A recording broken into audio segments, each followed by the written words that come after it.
Howdy folks, and welcome to part 4 of the community contributor visit to Wargaming's global headquarters in Cyprus. We're still talking with Slava Lyushnia, although at the moment Marcus Schill, Wargaming EU's general manager, has just jumped in to clarify one point, and no lengthy intro this time. We're pretty much just going to carry straight on from where we left off at the end of episode 3. I'm about to start running my mouth off at very great length about artillery, so strap yourselves in, sit back and enjoy the video.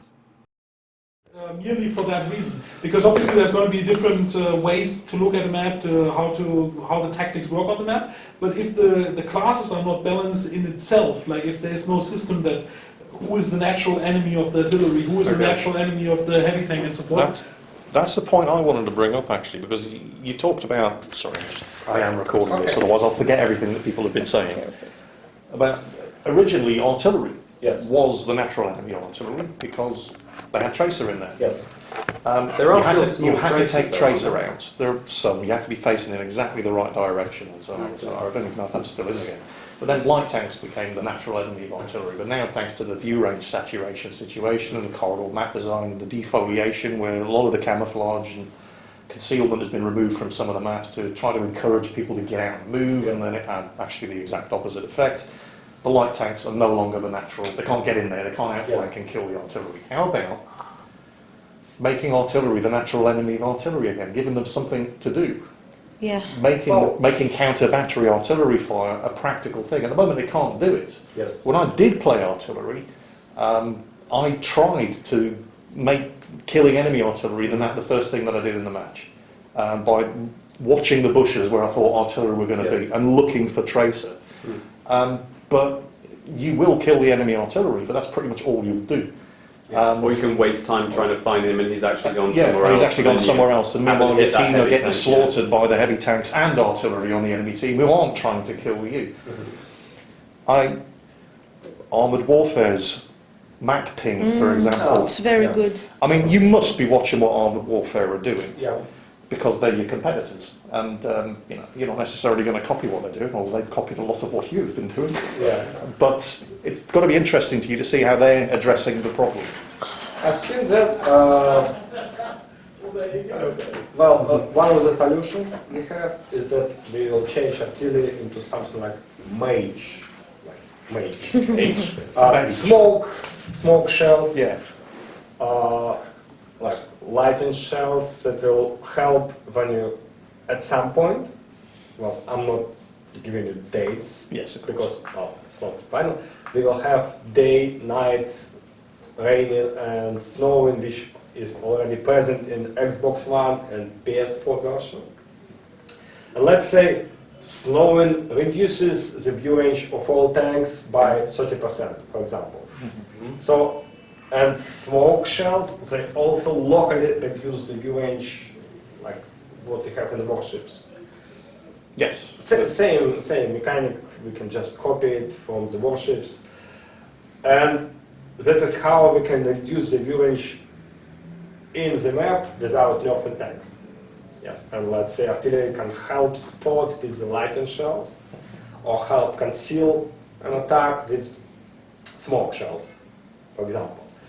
And also, another solution which is being discussed is we change the damage, artillery damage, from the damage that takes away hit points into damage that at critical damage. For example, in World of Warships, if you played it, the critical damage, unless you have like your turret blown away, one of the turrets, is not permanent. Yeah. You can fix everything with a repair team, which is consumable, which lasts the entire game.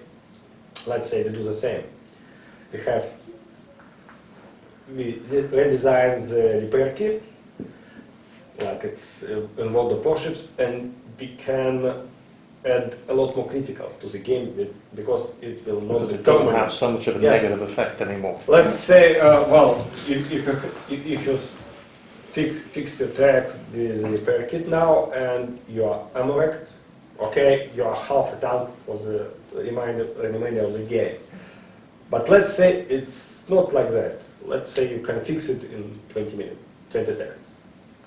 like the next cooldown of a repair kit. Sounds great. Yeah, To it's me.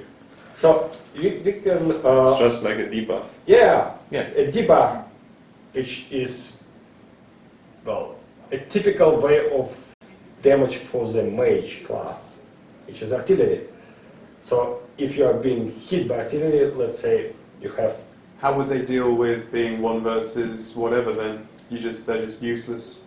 Can they still do damage? You're suggesting that they only do critical damage, right? well different shells, Okay. Okay. different ammunition. So they don't lose their ability So to do damage. if you have a group of enemy tanks which are, let's say, fighting somewhere, you can debuff them, Okay. helping your team. But you can also try and snipe sometime, but it's gonna be a lot harder because we will reduce the damage area to say like this instead of this. So if you want to like hit an area. Like AP shells only is what Yes, you're trying to yes, say. Oh, exactly. okay. If you use a high explosive with critical damage, you will get that. But if you want to deal damage to hit points, that's what you have. Okay. So I like the because this is giving the more choice to the player, Yes. Yeah. which introduces this, puts the element of skill back in. It's a good Yes. idea. What is the best type of ammunition to fire at any given time? If you've got a whole bunch of enemy tanks together that are threatening to break through the flank, you need to debuff those buggers, slow them down, do something. So Yeah. fire a white phosphorus Yeah. shell that's going to set them on fire and overheat their engines and it'll slow them down and this or Yes. whatever. Much more Or specific.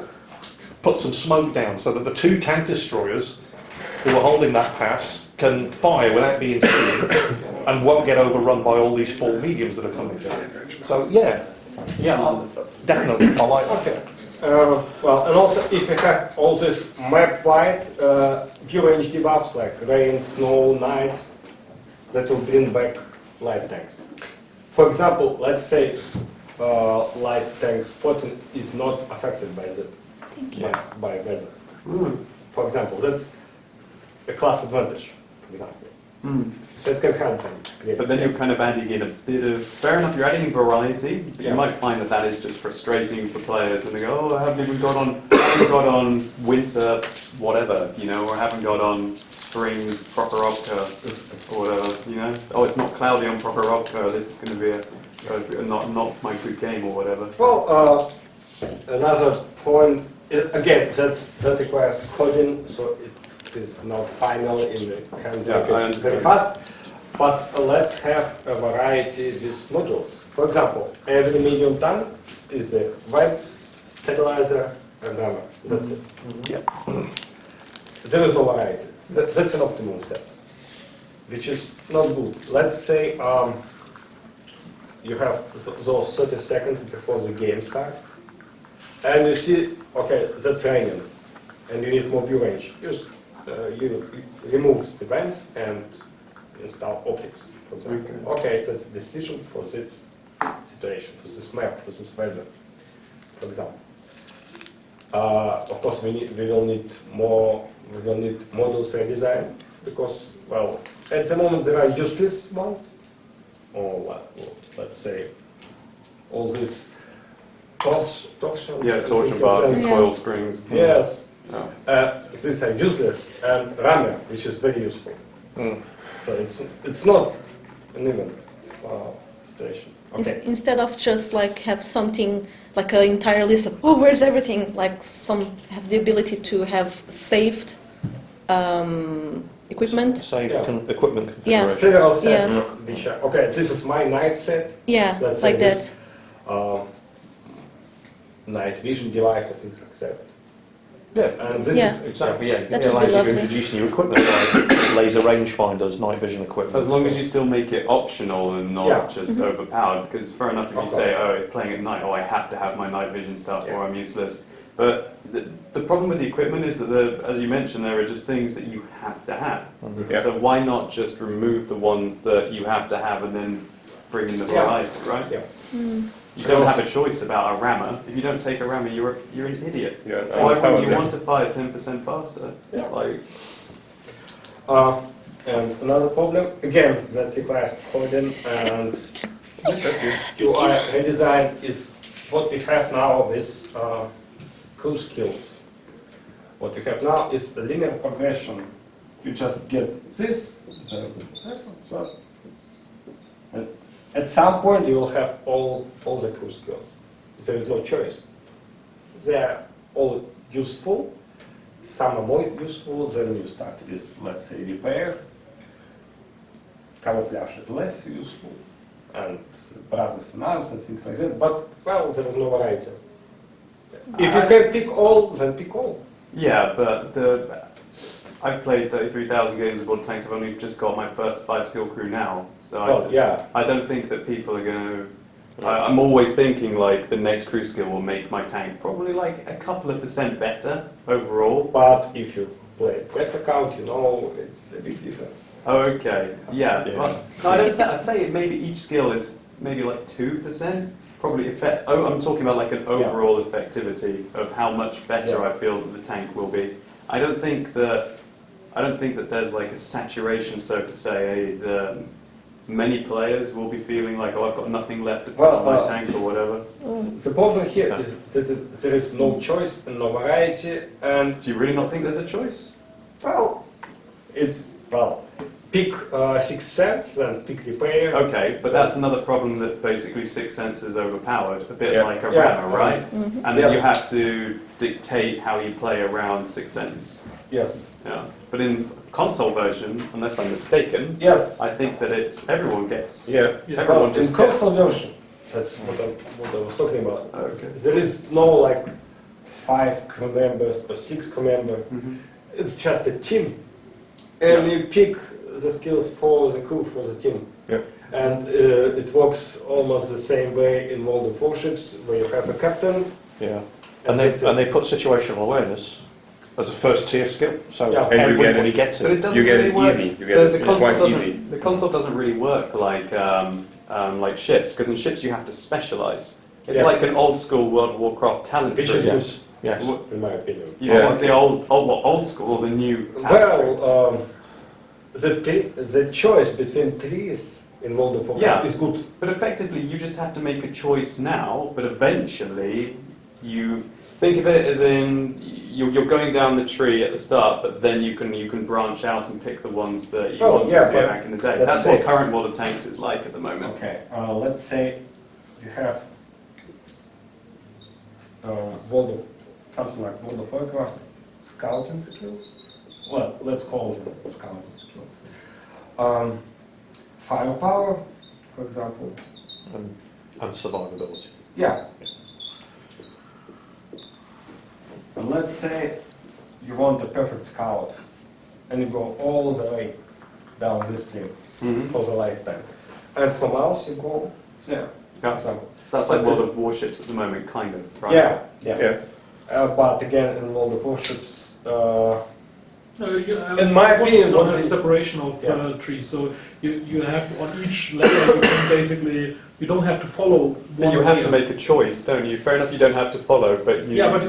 But you can simply say on skill 1 you take everyone takes situational awareness on skill 1. Let's be honest. Not with the battleship. Well, with battleship there's a reason not to do it, but everyone else would. Yes. And then on the second skill you don't have to follow that tree. You can pick anything from the second tier. It doesn't have to be following on. Okay. In exactly the same way that the skill talent tree, if you like, works in World of Warcraft at the moment. But it works better for me than the crew skills in World of Tanks, In World to of be honest. Warships, in my opinion, the problem is that, 18 points captain is a lot more powerful than, let's say, 3-point captain. It's a world of difference. And to get to 18 points, you just have to play a lot with this captain, veteran players have a huge advantage. My opinion is that the advantage has to come from the choices you've made, not from the time invested in this. Not completely from the time. So you shouldn't be able to get all of the skills. You should have to, at this point, you have to make a decision. Are you going to have that one or that one? Because once you pick that one, you can never have that one. And then you move on to the in next World of Warcraft, you had a set amount of points you can invest, and that's it. And it's not enough to get that, and that. Yeah, you have to specialize, right? Yeah. So yeah, it would make sense to specialize in scouting for light tank and let's say some survivability for a mouse. Okay, and of course you'd have just one entity, let's say a crew, a captain. Doesn't make a lot of difference how do we call it, because it will remove all the stupid logistics of moving all the 6 crew members back to barracks and then back to the tank. And let's say next tank you have 2 radio men. Okay, you're fucked because or the next tank's an autoloader, so doesn't work, and and you have at the end of the day you have a lot of useless radio men in your barracks. Yeah. 2 radio operators in the latest T28, Yes. the special tank you just Yes. raised, right? T28, whatever it's called. My- 30 or something? and then you get tanks that have 2 loaders, and then you introduce another tank that has an autoloader mechanism and doesn't have a loader. So That's just, Yes. But like, fair enough, that's a bit frustrating, but I think when people figure it out, it's actually a bit of a kind of like a challenge to them, and I think, do you think they'd still like that? I personally quite like having different crew members and being able to choose like safe stowage on my loader. I like to be able to make the decision on my driver, does this tank need to take clutch braking, yes, or does it need to take off-road driving? Yeah, you can have it, just it's not a button and a face, it's just a button. No, less faces. Because my feeling is that you don't have an emotional connection with the crew now. You have like hundreds of crew members, all look the same to you, and the only communication you have from them is, okay, we need more beds in the barracks. Except also feeling true. Yeah. I just, I don't know. and maybe your 4th skill crew, you feel pretty special about it. I kind of lost hope in my barracks. I just can't manage it anymore because of the rental tanks. Oh, It just keeps on bringing more and more and more, and I keep on buying more. But I have no free space. I keep on spending money, and there's so many guys there. Just okay, let's put that aside because I cannot change crews at the moment. But I really like the specializing thing. Yeah. I already said it. I prefer the skill tree in World of Warships over World of Tanks, to be honest. And also, Works better for me. Okay, that's not something again not decided finally. Is at the moment all these skills are passive. You have repair, you repair quicker. That's it. You don't push a button and hit something. Let's say okay, you have some kind of improved sixth sense, which only works for let's say 20 seconds. But you need to kind of like the hydroacoustic search for cruisers in World of Warships. You need to activate it. You need to pick a moment for that skill. Improved repair. You will repair your tanks faster, once in 5 minutes, for example, and things like that. Save it when you really need it. On cooldowns. Like, for example, light tanks could have the ability to designate a time. Again, that's clutch braking and things like that. Let's make it active, and you really fire as good as if you're standing still. Yeah. But this just 20 seconds in 5 minutes. I think that would be a great idea because effectively you're adding into the skill cap of the game, and you're also making it more immersive and interactive.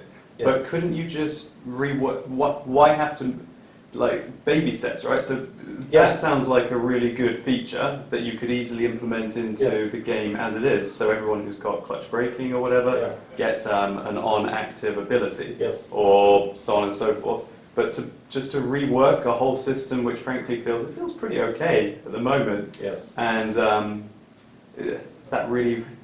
Do you understand with the priorities? I think that changing the tree like that would upset quite a few players who have invested into their crews at the moment. We cannot make a fix that will make everyone happy. Yeah, Let's say, we can prove gold on players. Everyone gets a million gold, and people will still be unhappy at the end because everyone will start firing gold. But with for example, the crew training acceleration that's been recent, with being able to boost your crew's experience, to be able to, for example, get Sixth Sense, just by spending 35? It's roughly about 35,000 free experience to get Sixth Sense on your commander like that. If you were to make a change like that, and people who felt like they dumped lots of money into boosting their crews up, would be well, that's pretty brutal for a change for many players. So well, that's something that will require testing and coding. It will take some time before we can make changes like that. But the priority is now with the small changes. For example, okay, everyone is annoyed by 183 millimeter guns. okay, so head shells. Yeah, and Waffentrager annoys everyone, Okay. including Waffentrager players, because the tank is no longer any good. It's only good in one-on-one situation, which is the situation where the tank is completely overpowered. Yeah, and some of the tank destroyers on tier 10, they have very high gold penetration. Practically, you penetrate every tank. 410 millimeters penetration with that's something you can fix easily, fast, and well, everyone expects us to do that. But the thing is that when they were planning the penetration nerfs, you were going to nerf the standard rounds and the premium rounds. Well, if you were to nerf the standard rounds on some of the tanks, it would be absolutely catastrophic. you mean the tests with the medium tanks? They all get nerfs. So the problem is that if for example, so if you were to, let's say that you need to get here to pen a mouse, all right? And so here's your standard round. So your standard round was here, and your premium round was like here. And then, so let's say that's like, let's just say 250, yeah? And that's like 260 on, say, like an AMX 30. Ooh. Oh, what the hell, what can I even spell today? Where the hell, AMX go? Alright, so that's on an AMX standard round. Yeah. Alright, and this is like 330 on the heat round.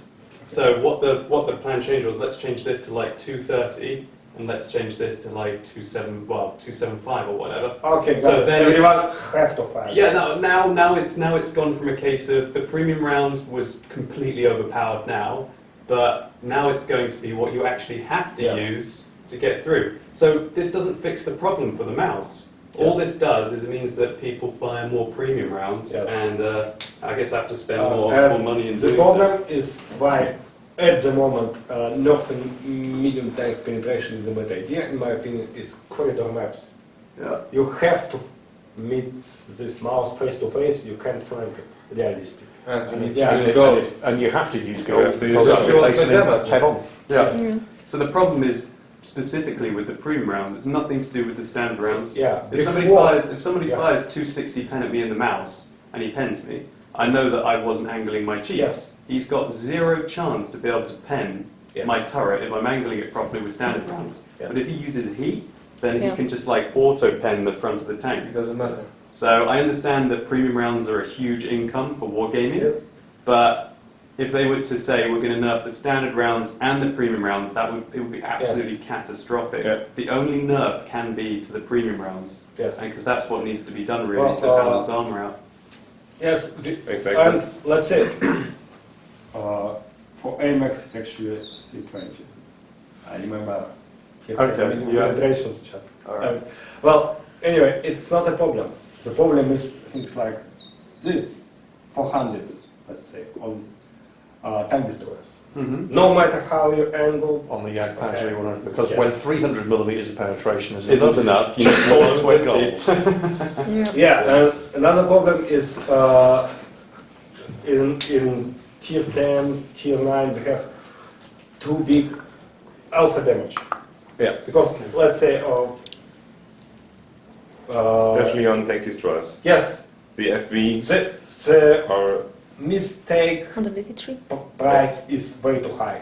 That's why people camp in the back, because if you are hit by Jagdpanzer, you lose half of your hit points in one shot. Yeah. But the risk to the Jagdpanzer is also catastrophic, because if it gets which is also bad. If it gets tracked twice, it's dead. Like it'll just got a medium tank just taking you and out. it makes sense for the Jagdpanzer to also sit in the back. Yeah.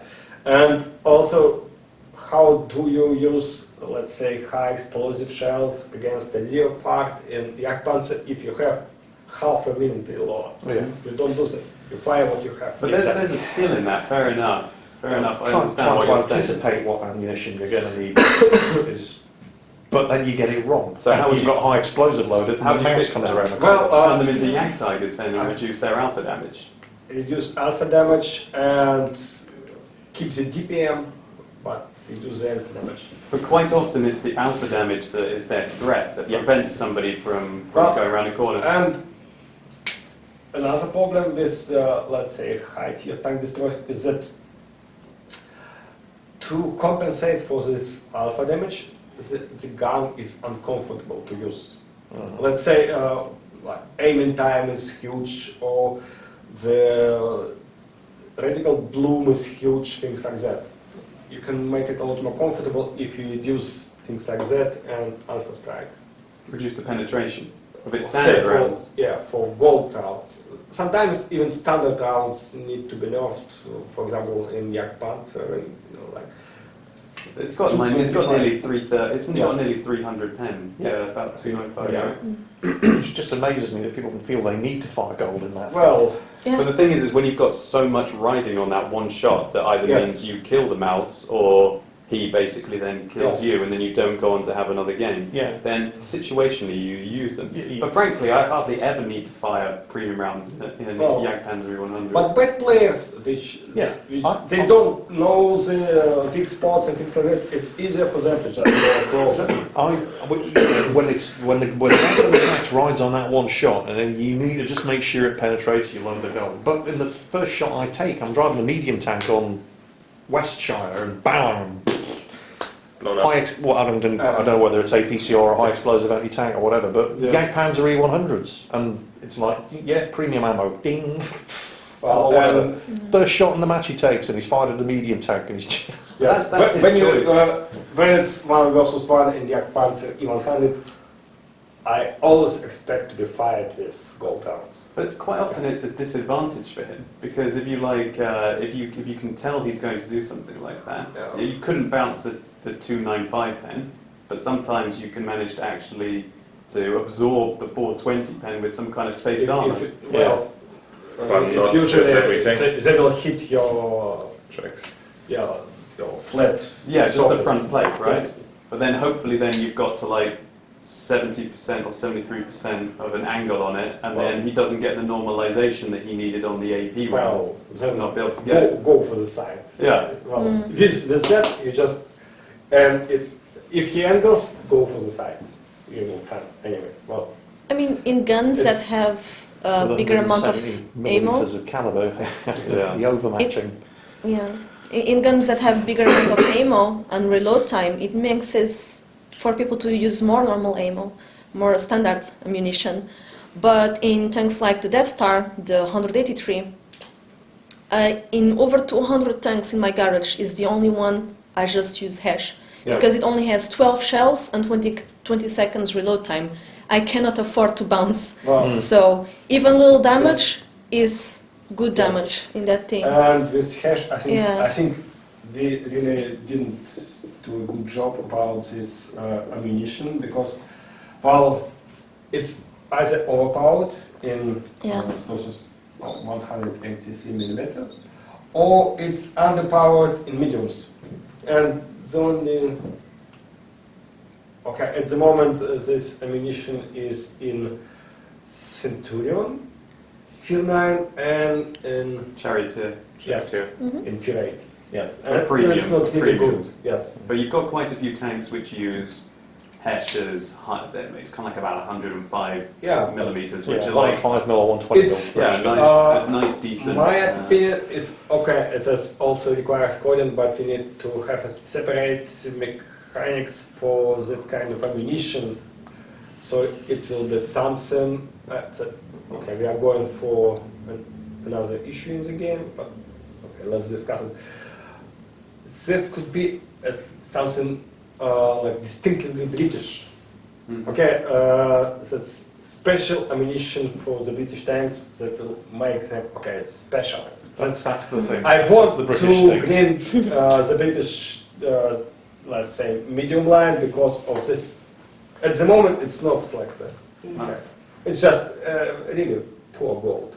Because it kind of used to be that there was a distinct flavour to each nation. Yes, yes. That's what The I'm Germans talking were all about the accuracy, Yeah, and the Soviets were all about the big alpha damage. yes. And then they brought in the Americans. And the Americans were a jack of all trades. The Americans were all about great gun depression and firing Yes. on the move. Yes. You know. And then you brought in the The French. British- The French were all about the Yes. autoloaders. And then you brought in the Chinese, and so now everything Yeah. started to get a bit diluted.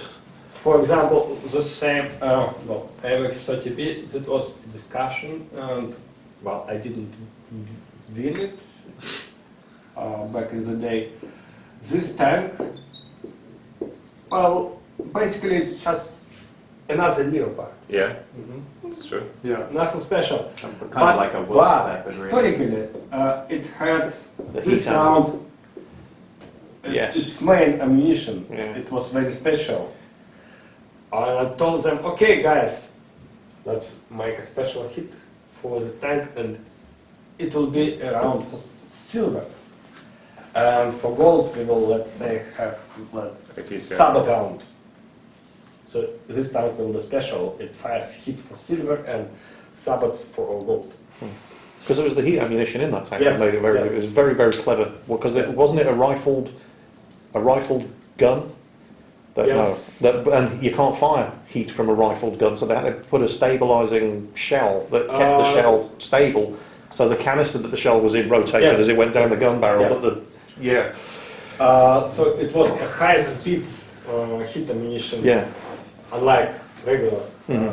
hit ammunition. Okay, but they just made another Leopard, and It's a worse leopard as well. yes, and well, a Centurion Action X, well, without this, it's not special.